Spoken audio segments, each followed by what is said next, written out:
अगर आप इस चैनल पे नए हैं तो इस वीडियो को लाइक करें, शेयर करें और कमेंट करें और इस चैनल को सब्सक्राइब करना ना भूलें। अपने दोनों हाथों से आसपास खड़े लोगों को इशारा करते हुए रोहन ने कहा, please don't panic, the operation is already successful. आपके पैनिक होने से अगर पेशेंट के बेड को कोई झटका लग गया तब मुसीबत हो सकती है। रोहन ने अपने आप पर कंट्रोल रखकर बच्चे के सर पर कोई चोट नहीं लगने दी। बेड के पास पड़ी टूल्स को फिर से अपने हाथों में उठाकर रोहन ने बच्चे के सर पर बड़े ही ध्यान से स्टिचिंग लेना फिर से शुरू कर दिया। बाकी के जूनियर डॉक्टर और मेडिकल स्टाफ भी अपने काम में फिर से ध्यान देने लगे। फ्लोर पर पड़ी शालिनी को सबने देखा था, मगर इस वक्त सभी के लिए बच्चे का ऑपरेशन पूरी तरह से सक्सेसफुल करना ज्यादा जरूरी था। अनिका जानती थी कि ऑपरेशन ऑलरेडी सक्सेसफुल हो चुका था और अब डॉक्टर रोहन को एक दो स्टिचेस और लेने थे। अनिका फ्लोर पर पड़ी डॉक्टर शालिनी के पास गई। डॉक्टर शालिनी की आंखें बंद थी और चोट की वजह से उसके होठों के पास खून बह रहा था। क्योंकि इस वक्त ऑपरेटिंग रूम में मदद करने के लिए और कोई फ्री नहीं था, अनिका ने अकेले ही शालिनी को कंधों से पकड़ा और घसीटकर उसे ऑपरेटिंग रूम से बाहर ले आई। लगभग 20-25 मिनट के बाद डॉक्टर शालिनी ने धीरे से अपनी आंखें खोले। डॉक्टर शालिनी के ठीक सामने डॉक्टर सक्सेना और कॉलेज के बाकी डॉक्टर और स्टाफ मेंबर्स खड़े थे। डॉक्टर सक्सेना ने चेहरे पर गुस्सा साफ नजर आ रहा था। जैसे ही एक स्टाफ मेंबर ने शालिनी को पानी का ग्लास ऑफर किया, डॉक्टर सक्सेना ने अपने सच में उतार कर शालिनी से कहा, मुझे यह उम्मीद नहीं थी तुमसे। आखिर क्या करना चाहती थी तुम? इस ऑपरेशन थिएटर में इतनी नेग्लिजेंस, इतनी लापरवाही, एक मासूम बच्चे का ऑपरेशन करना था। जानती हो कितना क्रिटिकल ऑपरेशन था? ऑपरेशन थिएटर में इस तरह का बिहेवियर कोई डॉक्टर कैसे कर सकता है? उस बच्चे के पेरेंट्स ने तुम्हारे खिलाफ कंप्लेंट चार्ज कर दी है। तुम्हारा मेडिकल लाइसेंस कैंसिल किया जाएगा। हमें यूनिवर्सिटी की नौकरी से तुम्हें निकालना होगा। मेडिकल लाइसेंस कैंसिल होने का मतलब था कि आज के बाद डॉक्टर शालिनी किसी भी पेशेंट पर सर्जरी परफॉर्म नहीं कर पाएगी। यहाँ तक कि डॉक्टर शालिनी के नाम के आगे से डॉक्टर शब्द भी हमेशा के लिए निकल जाएगा। यह ख्याल मन में आते ही डॉक्टर शालिनी अपने बेड से तुरंत उठ खड़ी हुई और डॉक्टर सक्सेना से कहने लगी, डॉक्टर सक्सेना, मैं तो बस डॉक्टर अमृता को देखना ही चाहती थी। अपने हाथ के इशारे से डॉक्टर शालिनी को आगे बोलने से रोकते हुए डॉक्टर सक्सेना ने कहा, अगर आज डॉक्टर अमृता ना होती तो पता नहीं क्या हो जाता। ऑपरेटिंग थिएटर में मौजूद हर किसी ने तुम्हारी हरकत देखी है। मेरी समझ में ये नहीं आ रहा है कि मैंने तुम पर कैसे भरोसा कर लिया। इतने बड़े ऑपरेशन के लिए तुम जैसे डॉक्टरों की वजह से बड़ी से बड़ी मेडिकल ऑर्गेनाइज अपनी रेपुटेशन गवा बैठती है। तभी कमरे के अंदर एक लेडी इंस्पेक्टर 2 कांस्टेबल के साथ आई। लेडी इंस्पेक्टर डॉक्टर शालिनी से कहने लगी, डॉक्टर शालिनी, आपको हमारे साथ चलना होगा। बच्चे के पेरेंट्स ने आपके खिलाफ कंप्लेंट की है। हमें आगे की कार्यवाही के लिए आपके साथ इंटरोगेशन करनी होगी। आई होप आप हमें कोऑपरेट करेंगे, वरना हमें आपको अरेस्ट करके ले जाना होगा। डॉक्टर शालिनी समझ नहीं पा रही थी कि अचानक ही एक पल में उसके साथ क्या हो गया था। जब डॉक्टर शालिनी को और कोई रास्ता नजर नहीं आया तो वह चुपचाप पुलिस के साथ रूम से बाहर निकल गई। तमाशा खत्म होते ही सारे लोग अपना अपना काम करने में लग गए। जब यह सब कुछ हो रहा था तब अनिका ने चुपके से अपना सर्जिकल गाउन और सर्जिकल मास्क निकाल दिया था और भीड़ के पास जाकर खड़ी हो गई थी। सबके जाते ही अनिका एलिवेटर की तरफ चलने लगी। तभी पीछे से एक आदमी की आवाज अनिका के कानों पर पड़ी, हेलो मिस अनिका। अनिका ने जब मुड़कर देखा तो यह देखकर हैरान हो गई कि उसके ठीक सामने आकाश गुलेरिया खड़ा था। आकाश गुलेरिया अनिका को बड़े ही गौर से देख रहा था। ऐसा लग रहा था मानो वह अनिका की आंखों में छुपा कोई सिगरेट पढ़ने की कोशिश कर रहा था। अपनी चुप्पी तोड़ते हुए आकाश ने अनिका से पूछा, वेल आप यहाँ कैसे? आकाश ने ऐसे सवाल पर हैरान होकर अनिका ने आकाश से कहा, वेल मैं तो एक डॉक्टर हूँ और यह एक हॉस्पिटल है और आप एक बिजनेसमैन है। सवाल मेरा होना चाहिए कि आप यहाँ कैसे? आकाश गुलेरिया को पता चला था कि आज दिल्ली यूनिवर्सिटी मेडिकल हॉस्पिटल में डॉक्टर अमृता एक बच्चे की सर्जरी करने आई है। अपने चाचा करण गुलेरिया की मेडिकल कंडीशन को लेकर आकाश डॉक्टर अमृता को मिलना चाहता था। जब आकाश ने अनिका के मुंह से यह सुना कि वह डॉक्टर थी, तो आकाश को लगा कि हो सकता है कि डॉक्टर अमृता को अनिका जानती हो। आकाश ने अनिका से पूछा, आज यहाँ पर डॉक्टर? इससे पहले कि आकाश आगे कुछ कहता, ऑपरेशन थिएटर का दरवाजा खुला और रोहन श्रीवास्तव बाकी लोगों के साथ बाहर आया। आकाश किसी भी तरह डॉक्टर अमृता से मिलना चाहता था, इसलिए आकाश ने अनिका से कहा, आई एम सॉरी, मैं आपके साथ बाद में बात करता हूँ। इस वक्त मैं यहाँ किसी को ढूंढने आया हूँ। यह कहते हुए आकाश दौड़कर ऑपरेशन थिएटर की ओर जाने लगा। बाहर निकल रहे हैं रोहन को रोकते हुए आकाश गुलेरिया ने पूछा, हेलो डॉक्टर, क्या मैं डॉक्टर अमृता से मिल सकता हूँ? मेरा उनसे मिलना बहुत ही जरूरी है। अपना सर्जिकल मास्क उतारते हुए डॉक्टर रोहन ने आकाश से कहा, आई एम सॉरी सर, मगर डॉक्टर अमृता तो ऑलरेडी निकल चुकी है। पेशेंट का ऑपरेशन सक्सेसफुल हो गया। उसके बाद पेशेंट के स्टिचेज लेने थे। डॉक्टर अमृता तो सर्जरी खत्म होते ही निकल गई थी। आकाश हैरान होकर रोहन श्रीवास्तव को देखने लगा। उसे समझ नहीं आ रहा था कि जब वह काफी देर से यही कॉरिडोर में ऑपरेशन खत्म होने का इंतजार कर रहा था, तो आखिर डॉक्टर अमृता कब और कैसे निकल गई। आकाश किसी भी तरह डॉक्टर अमृता के बारे में रोहन श्रीवास्तव से इंफॉर्मेशन निकलवाना चाहता था। आकाश ने रोहन से पूछा, क्या तुम्हारे पास उनका पर्सनल नंबर है? मेरा उनसे बात करना बहुत ही जरूरी है। रोहन श्रीवास्तव अब तक अच्छी तरह जान चुका था, डॉक्टर अमृता अपने आप को लोगों के सामने नहीं लाना चाहती थी। उन पर कोई मुसीबत ना आए, इसीलिए रोहन ने आकाश से कहा, जी बात दरअसल यह है कि डॉक्टर अमृता इतनी सीनियर डॉक्टर है, थोड़ी पुराने ख्यालात की लगती है। वह शायद अपने साथ मोबाइल फोन नहीं रखती। इस जवाब पर आकाश गुलेरिया को काफी हैरानी हुई। आकाश ने रोहन से पूछा, क्या उनकी उम्र बहुत ज्यादा है? रोहन ने मुस्कुराते हुए आकाश से कहा, हमारे मेडिकल फील्ड में उम्र दराज डॉक्टरों को एक्सपीरियंस कहा जाता है। यह कहते हुए डॉक्टर रोहन वहां से आगे चल गया। आकाश इस बात से बेहद दुखी था कि आज उसने डॉक्टर अमृता को मिलने का एक बेहतरीन मौका गवा दिया था। हॉस्पिटल बिल्डिंग से नीचे उतरकर जब आकाश गुलेरिया अपनी कार में बैठा, तो उसने अनिका को तेजी से अपनी जीप को यूनिवर्सिटी कैंपस से बाहर ले जाते हुए देखा। ड्राइवर ने आकाश से पूछा, सर क्या मैं वापस घर ले लूं? तब आकाश ने जवाब देते हुए ड्राइवर से कहा कि स्कूल ले चलो, पिंकी को पिकअप करने फिर घर जाएंगे। नताशा को घर से निकालने के बाद अब रोज आकाश खुद ही पिंकी को स्कूल छोड़ने और लेने जाता है, मगर 2 दिनों से आकाश की मुलाकात श्रेया से नहीं हुई थी। जब आकाश ने पिंकी से पूछा कि क्या उसकी श्रेया टीचर ने नौकरी छोड़ दी है, तब पिंकी ने उसे बताया था कि श्रेया टीचर तो रोज स्कूल में डांस सिखाने आती है। इसका मतलब साफ था कि श्रेया किसी तरह आकाश से छुप रही थी। सनशाइन इंटरनेशनल स्कूल में her last period dance class रखा गया था। सनशाइन इंटरनेशनल स्कूल का 50वीं एनिवर्सरी सेलिब्रेशन अब कुछ ही दिनों में था, इसलिए स्कूल मैनेजमेंट डांस के लिए एक्स्ट्रा क्लास रखने का फैसला किया था। बाकी बच्चों की भीड़ में आर्यन चेहरे पर बिना किसी एक्सप्रेशन डांस के स्टेप बिना किसी इंटरेस्ट से कर रहा था। इसकी 2 वजह थी, एक आर्यन को डांस में कोई खास दिलचस्पी नहीं थी और दूसरी सबसे बड़ी बात ये थी कि आर्यन को लड़कियों की स्कर्ट पहनकर डांस करना था। हवा में उछलकर गोल गोल घूम रहे आर्यन के गाल गुस्से और शर्मिंदगी से लाल हो गए थे। मन ही मन आर्यन को अपनी बहन रिया पर बहुत गुस्सा आ रहा था। आर्यन सोच रहा था कि शायद रिया को अपने डेर के साथ रहने में अब ज्यादा मजा आने लगा था, इसीलिए वापस अदला बदली करने के बारे में कई दिनों से सोच भी नहीं रही थी।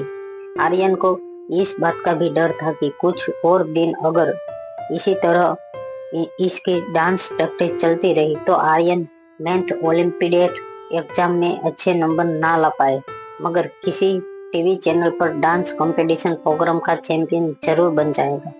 कुछ देर डांस प्रैक्टिस करने के बाद श्रेया ने ताली बजाकर सब बच्चों से कहा, वेरी गुड बच्चों, चलो अब 5 मिनट का ब्रेक ले लो। ब्रेक में आर्यन अपना सर नीचे रखकर वॉशरूम के लिए जाने लगा। जैसे ही आर्यन डांस रूम से बाहर निकला, उसने एक नन्ही सी लड़की को दरवाजे के पीछे खड़े रहकर डांस के स्टेप करते हुए देखा। जब आर्यन ने दरवाजा हटाकर देखा तो नन्ही सी पिंकी श्रेया ने सिखाए हुए डांस स्टेप्स कर रही थी। पिंकी बहुत दुबली पतली और कमजोर थी, इसीलिए पिंकी ने कभी भी शॉर्ट्स या डांस एक्टिविटीज में पार्टिसिपेट नहीं किया था। इस तरह पिंकी को डांस करते हुए देखकर आर्यन हैरानी से पिंकी को देखने लगा। पिंकी ने भी एक्चुअली वही स्टेप किए थे जो अभी अभी श्रेया ने अंदर सिखाए थे। जैसे ही पिंकी ने आर्यन को अपने सामने खड़ा हुआ देखा, पिंकी ने अचानक अपने आप को रोक दिया। छोटे होठ, छोटी सी नाक और बड़ी बड़ी आंखों से पिंकी आर्यन को देखने लगी। कुछ देर बाद अपनी चुप्पी तोड़ते हुए पिंकी ने आगे आकर कहा, रिया, तुम लोग अंदर डांस करते हुए बहुत अच्छे लग रहे थे। आर्यन ने अपनी आंखें छोटी करते हुए पिंकी से पूछा, तुम यहाँ क्या कर रही हो? अपने एक हाथ की उंगली को दूसरे हाथ की मुट्ठी में दबाते हुए पिंकी ने आर्यन से कहा, क्लास में फ्री पीरियड है, सारे बच्चे क्लास में मस्ती कर रहे थे, मगर मुझे बहुत बोर हो रहा था, इसलिए मैंने सोचा यहाँ आकर आप लोगों की डांस प्रैक्टिस देखो। यह सुनते ही आर्यन ने तुरंत पिंकी से पूछा, क्या तुम्हें डांसिंग अच्छी लगती है? कुछ देर अपने मन में कुछ सोचते हुए पिंकी बड़ी बड़ी आंखों से आर्यन की आंखों में देखने लगी। फिर अपनी नजरें नीचे झुकाते हुए पिंकी ने हाँ में अपना सर हिला दिया। इसके बाद तुरंत ही पिंकी ने आर्यन को देखते हुए कहा, मगर मेरी मम्मा ने मुझे डांस करने से मना किया था। पिंकी को नताशा ने हमेशा एक्स्ट्रा करिकुलर एक्टिविटीज से दूर रखा था, खासकर डांस से, मगर पिंकी जब भी म्यूजिकल सुनती, अपने आप पिंकी के पाँव बेस पर डांस करने लगते। जब भी टीवी पर या कार में म्यूजिक बजता, पिंकी के हाथ पाँव अपने आप ही हिलने लगते थे। मगर नताशा ने हमेशा से पिंकी को यह बताया था कि पिंकी बहुत ही कमजोर बच्ची है, इसे इन सब चीजों से दूर रहना चाहिए। अचानक ही आर्यन ने पिंकी का हाथ पकड़ा और उसे डांस स्टूडियो के अंदर ले गया। श्रेया के सामने आने के बाद आर्यन ने पिंकी से कहा, अभी अभी तुम बाहर जो डांस प्रैक्टिस कर रही थी, वह श्रेया टीचर को दिखाओ। श्रेया आर्यन की बात सुनकर हैरान रह गई। हैरानी से श्रेया नन्ही सी पिंकी को देखने लगी। श्रेया को अपनी तरफ देखते हुए देख पिंकी घबरा गई। उसने जोर जोर से अपने एक हाथ की मुट्ठी में अपने दूसरे हाथ की उंगली को दबा दिया। श्रेया ने बड़े ही प्यार से पिंकी के सर पर हाथ घुमाते हुए कहा, हाय पिंकी, क्या तुम मुझे अपना डांस नहीं दिखाओगी? न जाने क्यों श्रेया के मुंह से यह बात सुनते ही पिंकी अपने आप को रोक नहीं पाई। श्रेया की बात मानते हुए पिंकी ने वह स्टेप कर दिखाए जो अभी अभी डांस रूम के बाहर से देखते हुए उसने सीखे थे। पिंकी को इस तरह डांस करते हुए देखकर श्रेया बिल्कुल हैरान रह गई। कई सालों से श्रेया को उस स्टूडेंट की तलाश थी जिसे डांसिंग विरासत में मिली हो। नन्ही सी पिंकी की दुबली पतली कमर थी, दुबले पतले हाथ थे और वो कमजोर लग रही थी, मगर डांस मोमेंट्स बिल्कुल ऐसी थी जैसे डांसिंग टैलेंट उसे उसके मम्मी पापा के जीन्स से मिले थे। पिंकी को डांस करते हुए देखकर श्रेया यह जान चुकी थी कि स्कूल के सारे बच्चों में अगर कंपटीशन लगाई जाए तो पिंकी को जरूर बेस्ट डांसर का टाइटल मिलेगा। अपने घुटनों के बल बैठकर पिंकी को दोनों कंधों से पकड़कर श्रेया ने पूछा, क्या तुम डांस सीखना चाहती हो? श्रेया के सवाल पर पिंकी अपनी बगल में खड़े आर्यन को देखने लगी। जब आर्यन ने पिंकी को इशारे से हाँ में अपना सर हिलाने को कहा, तब पिंकी ने जोर से श्रेया के सामने हाँ में अपना सर हिला दिया। तभी जोर से स्कूल की बेल बजी और स्कूल की छुट्टी हो गई। सारे बच्चे एक के बाद एक क्लासरूम से निकलकर मेन एग्जिट की ओर आगे बढ़ने लगे। जाते हुए पिंकी मुड़ मुड़ कर श्रेया की ओर देख रही थी। श्रेया मन ही मन एक बात जानती थी कि आकाश और नताशा पिंकी को कभी भी श्रेया के अंडर डांस सीखना अलाउ नहीं करेंगे। मेन गेट पर आकाश अपनी कार में पिंकी के बाहर आने का इंतजार कर रहा था। तभी आकाश के मोबाइल फोन पर मयूर गुलेरिया का कॉल आया। कॉल कनेक्ट होते ही मयूर ने आकाश से कहा, डीएनए रिपोर्ट के रिजल्ट आ चुके हैं। आकाश ने एक्साइटमेंट दिखाते हुए फोन पर मयूर गुलेरिया से पूछा, तो बताओ क्या है डीएनए टेस्ट के रिजल्ट। गुलेरिया परिवार में 3 भाई थे, जिसमें से सबसे छोटा करण गुलेरिया थे। दोनों बड़े भाइयों को एक एक बेटा था। करण गुलेरिया को एक बेटी गोद ली थी, जिसे गुलेरिया परिवार में ज्यादा इंटरेस्ट नहीं था। अगर डीएनए रिपोर्ट में यह साबित हो जाता है कि अनिका करण गुलेरिया की बायोलॉजिकल बेटी है, तो कहीं ना कहीं गुलेरिया परिवार पूरा हो जाता। इसी एक्साइटमेंट में करण गुलेरिया ने जब मयूर से डीएनए रिपोर्ट के रिजल्ट बताते बहाने कहा, तो फोन पर मयूर की बातें सुनकर आकाश गुलेरिया की आंखें झुक गई। फोन काट के आकाश गुलेरिया एक गहरी सोच में पड़ गया। कुछ देर खिड़की के बाहर देखकर आकाश ने मन ही मन एक फैसला किया। आकाश अपनी कार से उतरकर सनशाइन इंटरनेशनल स्कूल के मेन गेट पर जाकर पिंकी का इंतजार करने लगा। सनशाइन इंटरनेशनल स्कूल के ज्यादातर बच्चे बड़े बड़े बिजनेस परिवार के बच्चे थे। बच्चे को स्कूल ले जाने के लिए अक्सर उनकी आया और ड्राइवर आया करते थे। पिछले कुछ दिनों से आकाश गुलेरिया खुद ही पिंकी को स्कूल लाने और ले जाने के लिए सनशाइन इंटरनेशनल स्कूल आया करता था। जैसे ही बाकी परिवारों में यह बात फैली, सारे बच्चों के पेरेंट्स भी उन्हें खुद ही स्कूल ड्रॉप करने और पिकअप करने आने जाने लगे। गेट पर खड़े करण गुलेरिया को लोग आकर ग्रेट करने लगे। किसी ने कहा, अरे mister Guleria, what a coincidence, मैं भी आज अपने बच्चे को पिकअप करने आया हूँ। वैसे तो मैं गुप्ता टेक्सटाइल का प्रोफेसर हूँ, क्या मुझे आपसे मिलने की अपॉइंटमेंट मिल सकती है। तो किसी ने कहा, हेलो मिस्टर आकाश, मैं रायना ग्रुप ऑफ इंडस्ट्रीज की मालिक अरुण रायना की बेटी हूँ। यहाँ अपनी छोटी बहन को पिकअप करने आई हूँ। वह दरअसल बच्चे मुझे बहुत पसंद है, स्पेशली आपकी बेटी पिंकी, बहुत क्यूट है। आई मस्त से पिंकी को अपने लुक्स अपने पापा से ही मिले हैं। मिस्टर आकाश, क्या आप कल शाम कॉफी के लिए फ्री है। आकाश सोच समझकर सबकी बातों का जवाब देकर उन्हें टाल देता था, मगर आज आकाश गहरी सोच में डूबा हुआ था। उसने लोगों की बातों का जवाब देना जरूरी नहीं समझा। आकाश कुछ देर में लोगों के सवाल से इरिटेट कर एक कोने में जाकर खड़ा हो गया। बाहर निकल रहे आर्यन ने श्रेया से कहा, श्रेया मासी, आप पिंकी को डांस क्यों नहीं सिखाती हो, वो कितना अच्छा डांस करती है। आर्यन के सर पर हाथ घुमाते हुए श्रेया ने जवाब दिया, उसके मम्मी पापा उसे मेरे पास डांस सीखने नहीं भेजेंगे। ऐसी बात सुनकर आर्यन चौंक गया। तभी अपनी बात को बदलते हुए श्रेया ने आर्यन से कहा, मेरा मतलब है उसके पेरेंट्स को उनकी हेल्थ की बहुत चिंता है, इसलिए शायद वो उसे डांस के लिए नहीं भेजेंगे। अनिका ने श्रेया को मैसेज करके पहले ही बता दिया था कि वह आज उन्हें स्कूल से पिकअप करने नहीं आ सकती, इसलिए श्रेया को आर्यन के साथ टैक्सी पकड़कर घर जाना था। स्कूल के गेट से टैक्सी स्टैंड कुछ ही दूरी पर था। श्रेया आर्यन का हाथ पकड़कर लगभग सुनसान रास्ते से टैक्सी स्टैंड की तरफ आगे बढ़ने लगी। आकाश ने दूर से ही गेट से निकल रही श्रेया को देख लिया था। आकाश ने सोचा कि श्रेया इसको नजरें मिलाकर उसे नोटिस करे, मगर गेट से बाहर निकलते ही श्रेया ने आर्यन का हाथ पकड़ लिया और चलने लगी। आकाश ने नन्ही पिंकी को अपने हाथ में उठा लिया और कार में बैठ गया। जब श्रेया और आर्यन टैक्सी स्टैंड पर टैक्सी का इंतजार कर रहे थे, तब उनके सामने एक लंबी सी काली गाड़ी आकर खड़ी हो गई।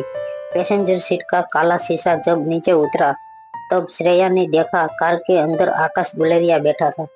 आकाश की आंखों में आज भी वही चमक श्रेया को दिखाई दे रही थी, जो उसे कॉलेज के दिनों में दिखती थी। अचानक ही आकाश की आंखों में देखकर श्रेया को आकाश के साथ बिताई हर बात याद आने लगी। आकाश ने कार से आवाज लगाते हुए श्रेया से पूछा, कहाँ जा रहे हो आप लोग, क्या मैं आप लोगों को ड्रॉप कर दूं? जब आकाश ने यह बात श्रेया से कही, तो घबराकर श्रेया यहाँ वहाँ देखने लगी। जब श्रेया को इस बात का यकीन हो गया कि किसी ने उन्हें बात करते हुए नहीं देखा था, तो उसने चैन की सांस ली और आकाश को जवाब देते हुए कहा, नहीं ठीक है, श्रेया की यह बात सुनकर आकाश कुछ इरिटेट हो गया और अपनी आवाज ऊंची करते हुए श्रेया से कहने लगा, देखो मुझे कार से बाहर निकलने पर मजबूर मत करो। प्लीज कार में बैठ जाओ, वरना लोगों को लगेगा कि मैं तुम दोनों को किडनैप करना चाहता हूँ। बच्चों के पेरेंट्स और टीचर स्कूल से बाहर निकल रहे थे। वो किसी भी वक्त उन्हें नोटिस कर सकते थे। श्रेया नहीं चाहती थी कि स्कूल के बाहर किसी भी तरह का तमाशा खड़ा हो, इसलिए चुपचाप आर्यन का हाथ पकड़कर वो आकाश गुलेरिया की कार में बैठ गई। श्रेया को अपनी कार में देखकर पिंकी के चेहरे पर एक बड़ी सी मुस्कान आ गई। पिंकी ने मुस्कुराते हुए कहा, hi Riya, hello Shreya teacher, please come. Pinky और आर्यन ड्राइवर की बगल वाले सीट पर जाकर बैठ गए। श्रेया के पास पैसेंजर सीट में आकाश के बगल में बैठने के अलावा और कोई चारा नहीं था। दोनों के बीच में डिस्टेंस मेंटेन करते हुए श्रेया पैसेंजर सीट में बैठ गई। दोनों बच्चे आगे बैठकर आज हुई स्कूल की बातें डिस्कस करने लगे। पीछे की सीट पर एक अकवर्ड साइलेंस के बाद आकाश ने श्रेया से पूछा, कहाँ रहती हो? आकाश से नजरें चुराते हुए श्रेया ने कहा, मनहोदरा हाउस में। जीपीएस लोकेशन सेट कर देते हो कार के सिस्टम में। जब श्रेया ड्राइवर की बगल में कार के सिस्टम में मनहोदरा हाउस का जीपीएस लोकेशन सेट कर रही थी, तब आकाश ने अचानक ही श्रेया से कहा, इस तरह किसी के घर पर रहना अच्छा लगता है तुम्हें? क्या तुम्हारे पास रहने की अपनी कोई जगह नहीं? सिस्टम में जीपीएस लोकेशन सेट करने के बाद श्रेया खिड़की के बाहर देखने लगी और आकाश को बिना देखे श्रेया ने जवाब दिया, इनका तुमसे कोई मतलब नहीं है मिस्टर गुलेरिया। श्रेया के मुंह से अपने लिए मिस्टर गुलेरिया सुनकर आकाश के दिल में हल्का सा दर्द महसूस होने लगा। एक लंबी सांस छोड़ते हुए आकाश ने कहा, यह सच है कि हमें एक दूसरे के साथ अब कोई लेना देना नहीं है। मन ही मन श्रेया को भी यह सुनकर दर्द महसूस हो रहा था। किसी वक्त एक दूसरे के साथ जीने मरने की कसम जिन दोनों ने खाई थी, वह दोनों आज एक दूसरे से यह कह रहे थे कि हमारा एक दूसरे के साथ कोई लेना देना नहीं है। श्रेया ने सोचा, शायद इस वक्त आकाश उससे नफरत करता होगा, पर अगर आकाश उससे इतनी ही नफरत करता था तो वह उसे घर छोड़ने क्यों आ रहा था? जब श्रेया यह सब कुछ सोच रही थी, तभी अचानक ही आकाश की आवाज उसके कानों पर पड़ी। उस दिन मेरी जरा सी मिसअंडरस्टैंडिंग हो गई थी। मैंने तुम्हें जो कुछ भी कहा था वह सब मिसअंडरस्टैंडिंग की वजह से हुआ था। खिड़की के बाहर देख रही श्रेया ने बिना हिले आकाश की बातों का जवाब देते हुए कहा, इसमें आपकी कोई गलती नहीं है मिस्टर गुलेरिया। हम जैसी लड़कियों को लोग अक्सर ऐसी नजर से ही देखते हैं। आकाश अपनी जगह से आगे आकर खिड़की से बाहर देख रही श्रेया से कहने लगा, ऐसा मत कहो अपने बारे में, मेरे कहने का मतलब वो नहीं था। खैर जाने दो, मैं तुम्हें डॉक्ट करके सिर्फ डॉक्टने में इसलिए करना चाहता हूँ ताकि तुमसे मैं माफी मांग सकूं। श्रेया ने जवाब देते हुए कहा, अपनी माफी किसी और दिन के लिए बचा कर रखो, बस आज मुझ पर एक मेहरबानी करो, मुझसे दूर रहो। जब आकाश और श्रेया यह सारी बात कर रहे थे, तब कार मनोदरा हाउस पहुंच चुकी थी। कार के रुकते ही ड्राइवर ने श्रेया से कहा, मैम आपका लोकेशन आ गया। आकाश ने गुस्से से अपने ड्राइवर की ओर देखा। कार के रुकते ही श्रेया ने आर्यन से कहा, चलो घर आ गया। जैसे ही श्रेया कार से उतरने के लिए दरवाजा खोलने लगी, आर्यन ने पीछे मुड़कर आकाश गुलेरिया से पूछा, क्या मैं जान सकता हूँ कि आप पिंकी को डांस करने से क्यों मना करते हैं? आर्यन के सवाल ने आकाश को हैरान कर दिया। अपने घुटनों के बल ड्राइवर के सीट वाले उल्टे बैठकर आर्यन ने आकाश से कहा, पिंकी को डांसिंग बहुत अच्छी लगती है। एक बच्चे को अपनी हॉबी और इंटरेस्ट से दूर रखना अच्छे पेरेंट्स की निशानी नहीं है। यह बात मुझे मेरी मम्मा ने नहीं, बल्कि मैंने खुद किताबों में पढ़ी है। जब श्रेया ने देखा कि आर्यन की इस बात से आकाश काफी अनकंफर्टेबल हो गया था, तो आर्यन की तरफ का दरवाजा खोलते हुए श्रेया ने आर्यन से कहा, चलो अब बाहर निकलो। आर्यन कूदकर कार से बाहर निकला। श्रेया आर्यन का हाथ पकड़कर उसे मनोदरा हाउस के अंदर ले गई। ड्राइवर ने पिंकी को आकाश के साथ वाली सीट पर बिठा दिया। जैसे ही ड्राइवर ने फिर से कार शुरू की, आकाश हैरानी से नन्ही सी पिंकी को देखने लगा। जब पिंकी ने देखा कि आकाश आर्यन की बात से कुछ नाराज हो गया था, तब अपने पापा को खुश करने के लिए पिंकी ने कहा, नहीं डैडी, पिंकी को डांस करना बिल्कुल पसंद नहीं। यह कहते हुए पिंकी की आंखें टिमटिमाने लगी थी। आकाश जानता था कि इस वक्त पिंकी उसे खुश करने के लिए झूठ बोल रही थी। पिंकी की आंखों में आंखें डालकर आकाश ने पिंकी से पूछा, क्या तुम्हारी माँ ने तुम्हें डांस करने से मना किया था?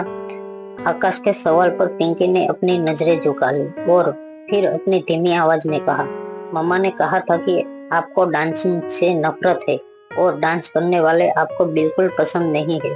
मम्मा ने कहा, अगर मैं डांस सीख लूंगी तो आप मुझसे नफरत करने लगोगे। डोंट वरी डैडी, मैं डांस नहीं सीखूंगी। पिंकी के मुंह से यह बात सुनकर आकाश शॉक हो गया।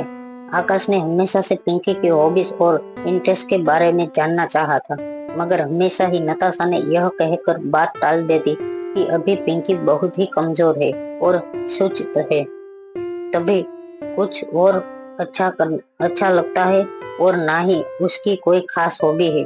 आकाश चाहता था कि यह सारी उसकी खुद की गलती थी। पिंकी को परवरिश के लिए उसने नताशा पर कुछ ज्यादा ही भरोसा कर लिया था। अपनी नजरें झुकाकर आकाश ने पिंकी से कहा, डैड को डांसिंग पसंद नहीं है? अरे बेटा, ऐसा बिल्कुल नहीं। आकाश की ये बात सुनते ही पिंकी की आंखों में चमक आ गई। पिंकी ने आकाश की ओर देखते हुए अपनी आवाज ऊंची करते हुए पूछा, तो फिर क्या मैं श्रेया टीचर से डांस सीख सकती हूँ? यह सुनते ही आकाश ने एक गहरी सांस लेकर पिंकी से पूछा, क्या तुम्हें श्रेया टीचर बहुत अच्छी लगती है? पिंकी ने जवाब दिया, हाँ, वह बहुत अच्छी है। अपने डैड के कोट पर हाथ रखकर नन्ही सी पिंकी कहने लगी, श्रेया टीचर बहुत अच्छा डांस करती है, बच्चों को सिखाती भी बहुत अच्छी तरह से है।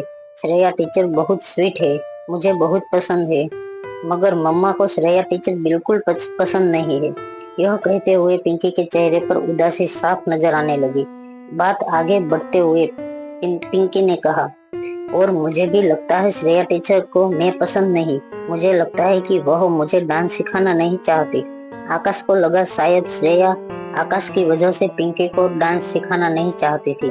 पिंकी के सर पर प्यार से हाथ फेरते हुए आकाश ने कहा, तुम फिक्र मत करो पिंकी, अगर तुम डांस सीखना चाहती हो तो जरूर सीखोगी। यह तुम्हारे डैड का प्रॉमिस है।